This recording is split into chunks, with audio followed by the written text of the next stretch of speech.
공간이 상당히 여유 있는 공간들이 있으니까 그 우체국 같은 데다가 서로 남는 음식이라든지 우리가 지금 잉여 생산된 제품들을 놓고 그냥 드림을 하면 되지 않을까 이런 생각도 듭니다. 이상입니다. 네. 네. 그러면 위에 말씀해 주신 내용을 참고하시고요. 원안대로 접수하겠습니다. 희망 2016 나눔 캠페인 추진 결과 보건복지부 장관님 간단히 보고해 주시기 바랍니다. 네, 희망 2016 나눔 캠페인 추진 결과를 보고드리겠습니다. 지난해 12월 1일부터 사회복지 공동모금의 주관으로 추진된 희망 2016 나눔 캠페인은 올해 1월 31일부로 종료되었습니다. 국민, 기업, 정부 등 사회 각계각층에서 성금 모금에 적극 동참해 주신 결과 가장 짧은 기간 내에 모금액 목표를 달성했고 모금액도 최고 기록을 달성하는 등 의미 있는 성과가 있었습니다. 1월 31일 기준으로 모금액은 약 5,124억 원으로 취약계층의 생활 안정 지원, 교육 자립 지원, 맞춤형 돌봄 등 사회적 위기 대응을 위한 사업에 활용될 예정입니다. 국민 여러분과 기업, 정부와 관계기관의 협조에 깊이 감사드립니다. 이번 캠페인은 종료되었으나 일상에서 어려움을 겪는 이웃들은 우리 주변에 많습니다. 나눔 문화가 지속적으로 확산될 수 있도록 국민 여러분과 기업, 정부의 관심과 나눔 참여를 부탁을 드립니다. 감사합니다. 네, 이거 정말 감사해야 될 일인데 경제 상황이 이렇게 나쁜데도 모금액이 사상 최고를 기록했다는 건 정말 대단한 일이에요. 우리 참여해 주신 분들한테 감사의 박수를 한번. 네.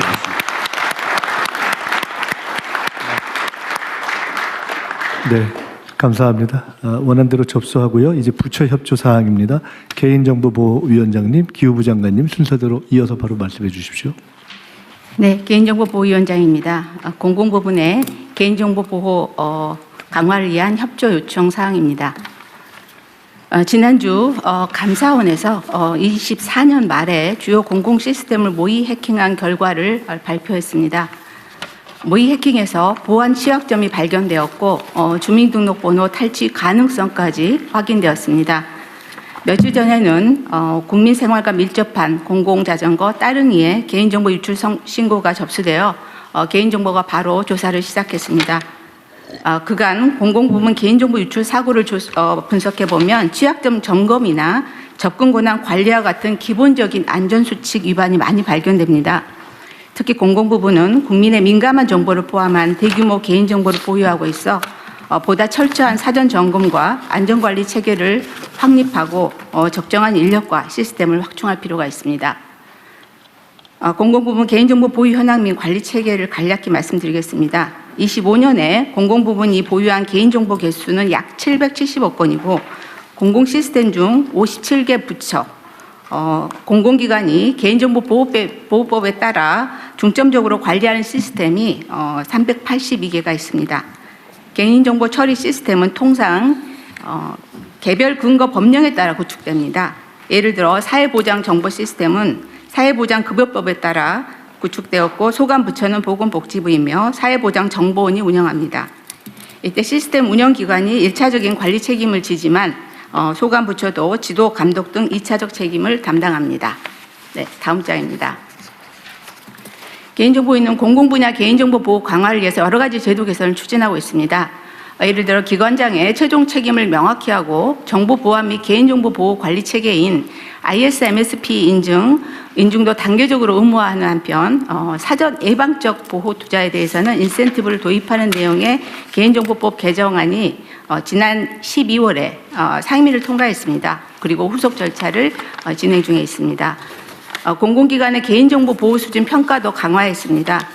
중대하고 반복적인 법 위반에 대해서는 정액 과징금을 상향하고 위반 행위 발생 시 전면 공표를 할 계획입니다. 부처 협조 필요사항을 말씀드리겠습니다. 각 부처는 우선적으로 긴급 실태 점검을 통해서 시스템의 안전관리 체계를 보강해 주시기를 요청드립니다. 특히 주민등록번호 암호화 조치, 중요 개인정보 처리 시스템의 해킹 취약점 점검, 본부뿐만 아니라 산하 공공기관의 실태 점검도 필요합니다. 한편 개인정보인은 최초로 공공부문 653개 기관을 대상으로 개인정보 보호 시스템과 인력 현황을 조사하고 있습니다. 각 부처가 현황 조사에 적극적으로 참여해 주셨으면 좋겠습니다. 조사 결과를 분석해서 행안부, 재경부, 기획예산처 등 관계부처와 협의하겠습니다. 개인정보 보호 전담 인력과 보호 투자, 재원 확보에 많은 관심과 지원을 부탁드립니다. 마지막으로 개인정보를 포함한 데이터를 활용하여 공공 AX를 추진하는 과정에서 프라이버시 리스크를 점검하고 적정한 안전 조치를 사전에 설계할 수 있도록 헬프 데스크를 운영하고 있습니다. 적극 활용해 주시기 바랍니다. 이상 보고를 마치겠습니다. 이 개인정보 보호 관련해서 국가데이터처의 역할은 뭔가요? 국가데이터처는 개인정보보호위원회랑 협조해서 같이 하고 있는데요. 저희가 가지고 있는 데이터, 여태까지는 주로 통계였는데 앞으로 이제 국가데이터 전반이 되겠습니다. 근데 아직까지는 저희 권한이 통계 데이터에만 미쳐 있고요. 국가데이터 전반에 대해서는 저희가 전체적으로 관장할 수 있도록 국가데이터 기본법을 지금 제정을 추진하고 있습니다. 그 법이 다 제정되고 나면 그 법에 근거해서 개인정보보호위원회랑 같이 관리하게 될 것입니다. 원래 국가데이터처를 만든 취지는 통계청 업무는 기본이고 각 정부, 각 부처들이 가지고 있는 또는 공공기관이 가지고 있는 데이터들을 좀 활용 가능하게 가공하거나 아니면 체계적으로 관리하거나 이 일을 하자고 만든 기관이잖아요. 네, 그렇습니다. 근데 그게 이제 국가데이터 기본법을 만들고 난 다음에 비로소 그 일을 하게 된다는 거예요. 법적 권한은 그렇고요. 법이 제정되기까지는 시간이 걸리기 때문에 저희가 기본법 그 틀을 만들어서 지금 연구 용역이 진행 중, 관계부처 협의 진행 중인데 그 이전에라도 그 기본적인 역할을 할 수 있도록 하기 위해서 국가통계위원회 내에 특별 분과를 만들어서 그 업무를 지금 협의해 나가려고 지금 준비를 하고 있습니다. 자, 개인정보보호위원회는 정보보호 업무에 이제 특화되는 측면이 있는 거고, 그죠? 정보 보호 업무에 특화되어 있지만 동시에 또 안전하게 활용할 수 있도록 그러니까 어떻게 그건 보호 당연하고. 가져갈 건가 같이 보고 있습니다. 여기는 이제 보호, 안전 이런 게 여기에 중점이 있다면 데이터처는 활용에 중점이 있어야 되잖아요. 예, 그렇습니다. 그리고 이게 지금 보니까 1차 책임은 데이터 발생하는 운영기관, 2차는 소관 부처. 이렇게 되어 있고 개인정보보호위원회는 보호정책 위반 시 조사 제재. 그러니까 안전과 보호에 중점이 있는 거고. 여기 데이터 관리에 대해서 최종 책임 기관은 각 부처는 자기 거니까 당연히 일상적 관리를 하는 거고. 네. 데이터를 활용 가능하게 조정 관리 가공하거나 또는 네, 전체적인 기본 틀은 저희 국가데이터처에서 만들어서 관리해야 될 것 같습니다. 국가 최고 데이터 책임자는 데이터처장인 거죠. 네, 그거 명확하게 해야 됩니다. 그렇게 하겠습니다. 네. 네. 네, 다음은 기후부 보고 드리겠습니다. 공공기관 아리백 추진과 관련한 이행 협조 요청 사안입니다. 재생에너지 중심 에너지 대전환을 추진하기 위해서는 공공기관이 선도적 역할을 해줄 필요가 있습니다. 공문법상 경영평가를 받고 있는 공공기관이 총 88개가 있는데요. 그동안은 재생에너지를 늘릴 특별한 유인 효과가 없었습니다. 그런데 지난해 말에 재경부에서 적극적으로 도와주셔서 공공기관 경영평가 안에 재생에너지를 늘리면 가점을 받을 수 있도록 제도가 개편이 됐습니다. 현재 현황을 대충 살펴봤더니요. 현재 공공기관이 재생에너지 전력을 사용하는 비중이 현재 14%인데 대부분 수자원공사가 하고 있고요.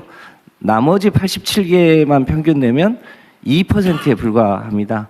그런데 이제 국제 기준이 2030년까지는 60%로 늘려달라는 요청도 있고 해서 정부기관이 적극적으로 노력해서 공공기관이 60%로 늘려보려고 하고 있습니다. 잘 아시겠습니다만 코리엘이 가지고 있는 철도부지나 도로공사가 갖고 있는 도로부지, 또 농어촌공사가 갖고 있는 저수지, 수자원공사가 가지고 있는 댐 수면이나 이런 데들을 활용하면 얼마든지 공공기관이 노력해서 특히 태양광 중심의 재생에너지를 늘리는 것은 가능할 거라고 보고 있습니다. 이를 위해서 기후부가 공공기관 K 아리백 펀드도 조성해서 지원할 예정으로 있고요. 또 다음 주에는 정식으로 공공기관 아리백 출범식도 개최할 예정으로 있습니다. 이 점 감안해서 우리 각 부 장관님들께서 소속 기관의 공공기관이 적극적으로 재생에너지를 늘릴 수 있도록 많이 협조해 주시면 감사하겠습니다. 아울러 햇빛소득마을, 바람소득마을도 적극적으로 추진될 수 있도록 도와주시면 대단히 감사하겠습니다. 이상입니다. 네.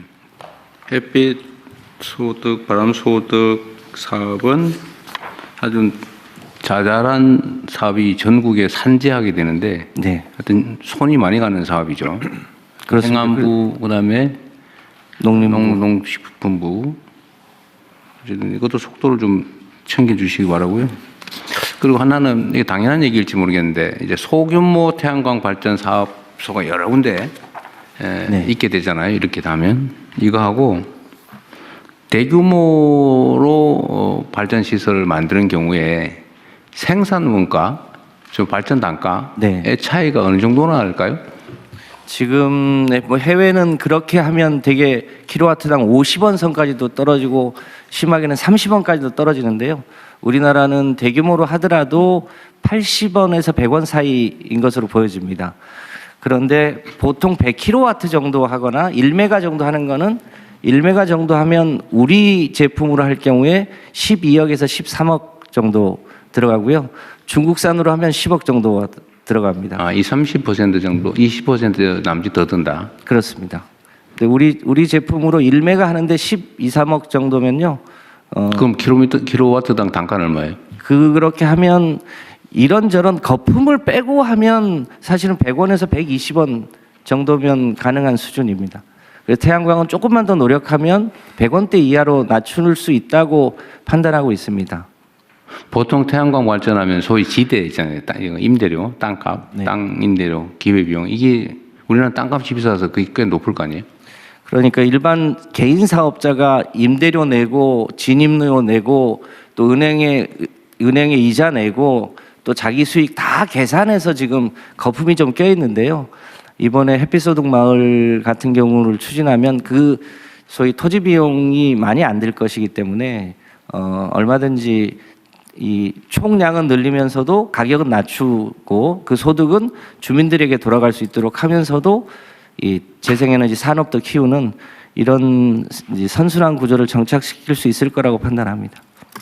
그 태양광은 그렇다 그러고 그러면 풍력 발전은 육상 풍력, 그다음에 해상 풍력 중에서 고정식 연근해, 네. 고정식하고 좀 원거리의 그 부유식하고 이거에 좀 장기 단가는 얼마 정도예요?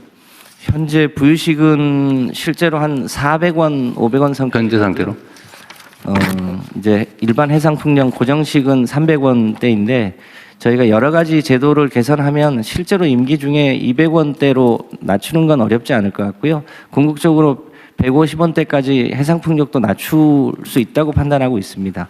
지금 육상 풍력은 이미 180원대, 170원대까지 진입을 했습니다. 그래서 육상 풍력도 가격을 더 낮출 요인이 있어 보이고요. 지금 산업용 전기료가 180원이거든요. 그 수준보다 조금 더 낮춰서 재생에너지가 늘어나면 전기료가 올라간다 이런 프레임은 바꿀 수 있을 거라고 판단합니다. 재생에너지 중에 하여튼 제일 싼 거는 태양광인데 태양광은 낮에밖에 안 된다. 그렇습니다. 근데 풍력은 밤에도 발전이 가능하고. 네. 태양광도 ESS 겸용으로 하더라도 1메가에 1억 15억 정도면 할 수 있기 때문에요. 그것도 이제 점차 경쟁력을 가질 수 있을 거라고 판단합니다. 하여튼 대규모의 경제가 좀 실현될 수 있을 정도로 하려면 어쨌든 속도도 내고 규모도 키우고 좀 국내 기술 개발도 해야 되고 그런 거잖아요. 그렇습니다.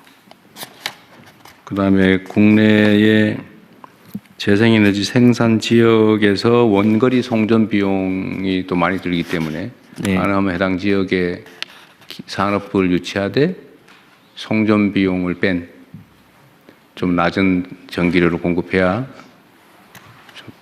네, 송전 비용과 국가 균형 발전 지수와 에너지 집중도 이런 걸 고려해서 소위 지역별 전력 요금을 차등하는 것은 지금 설계 중에 있는데요. 충분히 가능할 것으로 판단하고 있습니다. 좀 이렇게 무지한 질문일지도 모르겠는데 몇 군데 물어봤는데 다들 잘 대답을 못해서 그런데요. 예를 들면 만약 신안에서 바닷가에 염전하고 뭐 이런 데서 태양광 발전을 해서 네.